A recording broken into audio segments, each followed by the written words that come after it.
And what's up, everybody? Welcome back to the channel. It is your boy Cheap Ludes. It is a Thursday tradition. It is time to talk about the new card teases in NBA 2K22 My Team, which my face is conveniently blocking at the moment. You know, they're usually up here in the right-hand corner, but you guys can't see that. It's a channel of mystery over here. Now, we all kind of predicted, rightfully so, based solely on the Tuesday packs, the free Drew holiday, the Evo update, that things were going to get nutty this weekend. We were about to get some crazy cards. Now, obviously, that is the case. If you haven't seen the Evo upgrades, whoo, okay. Gary Payton gets a little upgrade, so it's actually worth going for him now. Jerry Stack Daddy Stackhouse gets one. Shout out to Jerry Stackhouse. He gets one. Bob and Sura got an Evo. Is he the greatest card in the world? They had to make him a pink diamond for some reason. They couldn't let me have a Galaxy Opal or a Dark Matter Bob Sura because they knew I would break the game. That's simply what it is. Psycho T Tyler Hansbrough got one too, and he literally turns into like Dark Matter Amari because he also has the dynamic duo with Danny Green. He turns into like literally a monster of a power forward. And then Allen Houston got one. He actually turns into a really, really good shooting guard. I don't necessarily think he's the best card in the world, but you know, Ray Allen base on quick is very good. He was already pretty solid movement wise, so you know it's decent. First one's first, Tacko Fall. So we got our Dark Matter Tacko in the Galactic set, which is interesting. We shout out to a few people I saw on Twitter say the same thing. We have yet to get a Bill Russell card, and we have a Dark Matter Tacko Fall. It just is hilarious, to be completely honest with you. My man has started, what, 1-2 games in his NBA career, and he got one before, like, Bill Russell, Bob Pettit, so many Dark Matters that should be here, but we got Tacko instead. But Tacko is a late game 2K demon, so I expect this card to essentially be the same as Glitched Yao.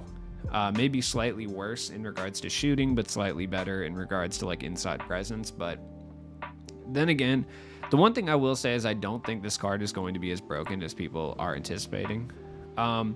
Especially with guys like Ralph Sampson and Yao Ming existing, and even to a lesser extent, guys like Dikembe, Kristaps, even Nate Thunder Thurman. I don't think he's going to be quite as like despicable as the Tacko that we received last year. I don't expect that to be the same. This is not a Tacko that's going to be tweening up the floor and doing curry slides and stuff. Just, you know, just expect that to not be the case.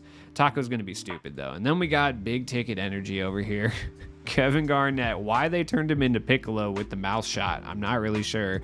I mean, he does be speaking some vile things into existence on the court, for sure. He's over here screaming at Melo that his wife tastes like Honey Nut Cheerios, which, like, that's only something that you can come up with on the spot. That is absolutely not something he came in here prepped. It's not like my man had a little notebook of, like, disses against other NBA players. Like, he came up with that on the spot. How do I know? Because it's stupid. Because it doesn't make any sense. So that's how I absolutely know that this man came up with that on the fly in the middle of a game. Once again, the sweat looking better than every other aspect of his player model, which is not surprising. Well, we got Invincible and Hero Garnett. Hero Garnett's going to be like 90K. Invincible is going to be like, you know, 2 million for a little bit, and then I think it'll calm down. And Garnett's not usually a card that's incredibly meta in 2K. I mean, he's been very good this year, better than he has been the last couple of years, but I still don't expect him outside of 2 weeks to be one of the top power forwards, or one of the most expensive power forwards, I should say. He's going to be fired, though. I love this player, like, card art. I was going to say player art, but this card art right here, he's literally shooting the Piccolo mouth cannon, which I'm sure has an official name that the weebs in the comments will yell at me for not knowing, but, you know, it is what it is. Come on. First off, Magic Mac is a horrible name. Do never call him that. Never, ever call him that. Ever.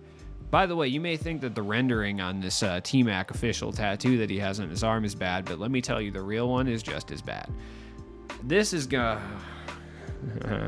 had 4.4 million, but not for long. Not for very much longer, because I'm absolutely copying Tmac. He will be my shooting guard for the rest of eternity, unless a GOAT Tmac comes out, and then I guess I'll have to do that. So I'm going to try not to spend too much MT. I'm probably going to wait a couple weeks to buy this Tmac, simply because I don't want to pay 3 million MT for Tmac. I'd rather pay like 500K, which is like roughly what Scotty's going for right now. And he was like, you know, obviously 2 million MT a couple weeks ago. So Tmac's not really, he hasn't been that meta this year. So I'm hoping that helps me out and makes him not as expensive. He'll still be over 1 million though. Don't get your hopes up. And we got no hero version of Tmac. They really wanted to stick it to us with this one.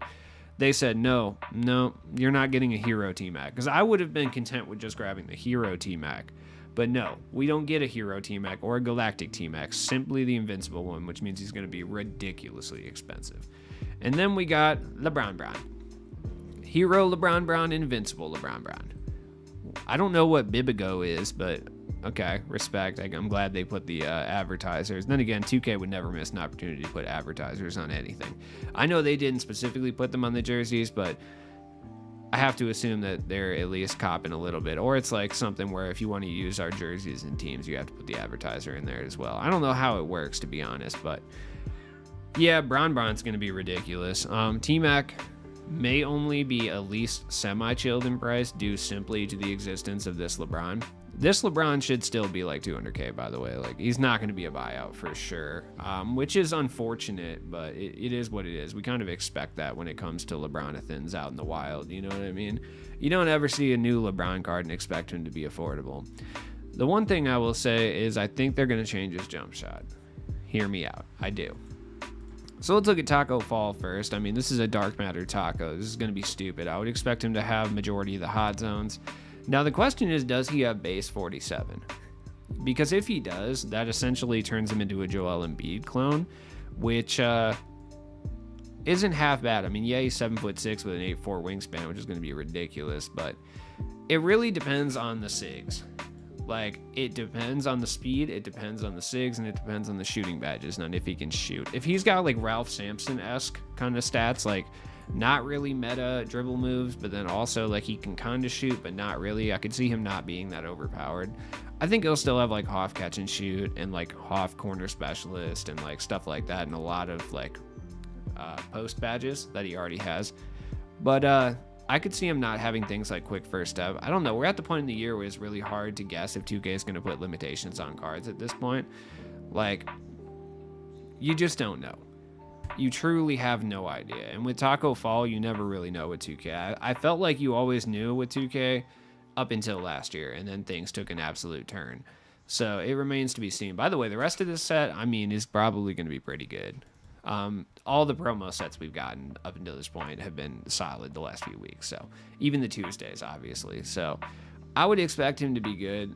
If he keeps the jump shot 47, I actually don't mind that jump shot. I think it's really good. Thon Maker has it. Randall has it. I think it's a good jumper, personally. So it'd be nice to see them keep that and not give him like a quote-unquote meta jumper, like a Brook Lopez base or something. It'd be nice to have his own thing, but we'll see if that happens. Then we got Tmac. Tmac will be... I mean, he's an invincible card. He's going to be ridiculous. I'm not even going to talk about his stats and badges. I mean, he was already super fast and super... I mean, this card was basically 80 plus in everything anyway, and he came out back in, what, February? Yeah. Trey Burke on very quick. It's going to be fine. You want to try it out, go get Jamal Crawford. You can get him for, like, pennies. They're going to change his dribble style, obviously. He'll have quick dribble style and all of the meta dribble moves. I fully expect him to have, like, Scottie Pippen behind the back and stuff. There's not much to say about Tmac. Like, we already kind of know what's up with Tmac. And I'm about to go Barazy and try to get Tmac tomorrow at some point. I don't know. I should wait, but I'm a fiend for Tracy McGrady things. Then we got Braun. Now, look, I think Braun's release is good this year. I do. I don't think it's bad at all by any means. It's even good on Devin George, and he is absolutely trash, dude. Like, straight up horrible, man. Now, the dribble style, they're definitely going to change. I would expect him to not have LeBron James dribble style.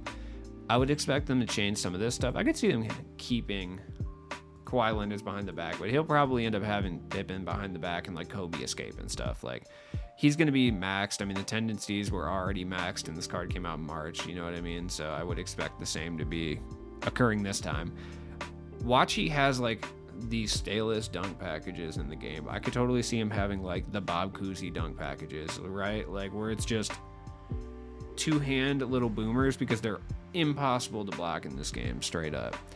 LeBron's going to be a top-tier small forward. I mean, there's no point in drolling on too much about him. It's an invincible LeBron and a hero LeBron. I mean, the hero LeBron probably has not similar badge count, probably around 33, I would guess. Like, the hero LeBron probably has a few upgrades. Like, I'm sure he has, like, Hoff corner specialist. Probably give him, like, Hoff Deadeye, and then playmaking badges where you'll see a lot of Hoff badges, and then, like, rim protector and stuff is probably my assumption, you know.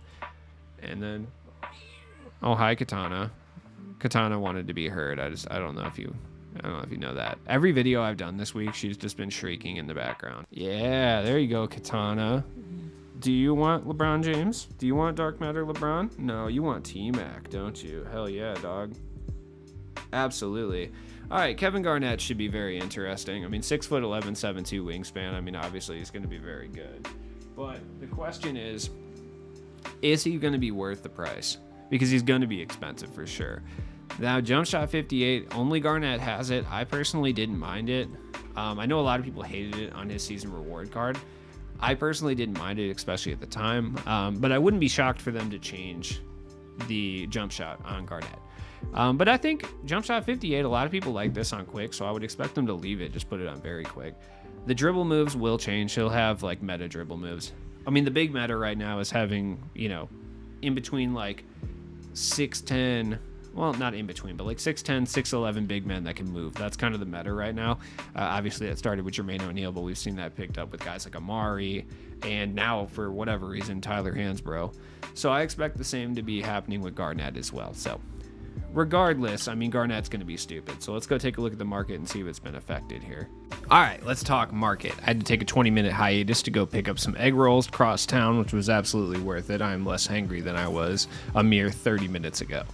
Now, look, are there going to be a lot of cards that are affected by this market crash that we're going to see tomorrow? Absolutely. Like, I don't think we really see the full scale or scope of it tonight. Like, obviously, we're going to see guys like LeBron be a little bit cheaper, since we're essentially going to get a LeBron that's slightly better than this one, that's going to be marketably cheaper than this LeBron has been ever since it came out. So that is definitely going to affect the price. And I mean, there's absolutely no reason to go pick up that LeBron, because the hero one's probably going to be slightly cheaper or the exact same price, and then have better badge upgrades and a better jump shot. T-Mac is obviously going to be cheap. Though I don't believe it's worth picking him up. He's not really a top tier 2 guard in this game at this moment anyway, and I don't think tomorrow is going to change that. Now, we don't get a hero Tmac, so if you're a big Tmac fan, this is probably the best Tmac you're going to be able to get for at least a little period of time, you know what I mean? So maybe it's not the worst idea in the world to pick him up, I guess, if you're a Tmac fan. But I still think we probably get another Tmac at some point. That's going to be a little bit more cost-effective. Now, Scottie Pippen is definitely worth picking up at this point. I mean, he is probably going to be an endgame 2 guard. I mean, he is. I mean, you're going to be able to use this card literally until the game ends. So, picking him up for what is possibly... I don't know what his price is going to settle at, because it's at about $350 right now. So, I could see it going up. He's probably going to be $500 or $600K. And that's going to be the cheapest that he is going to be, at least until we start to get like Invincible super packs or something at the end of the year. You know, then I could see him dropping in price. Kobe's Kobe. He's not going anywhere. Like, it doesn't matter that T-Mac's coming out. He's not dropping in price. Same with Steph. I think Steph's just going to drop in price naturally. Penny's not going anywhere unless we get another overpowered point guard, which I don't think we're going to get. And even then, I don't think he is going to fall in price as much as someone like Magic Johnson or LaMelo Ball will. AK is going to be an interesting case. There's not very many of them up, because the people who have AK and like AK are going to use AK regardless, you know? So we could see AK be a buyout, and I think he's still worth that for sure. He's still a top tier small forward. Magic, I think, is still like, he's a borderline top 5 point guard, I think. Borderline. Just depends on your play style, you know?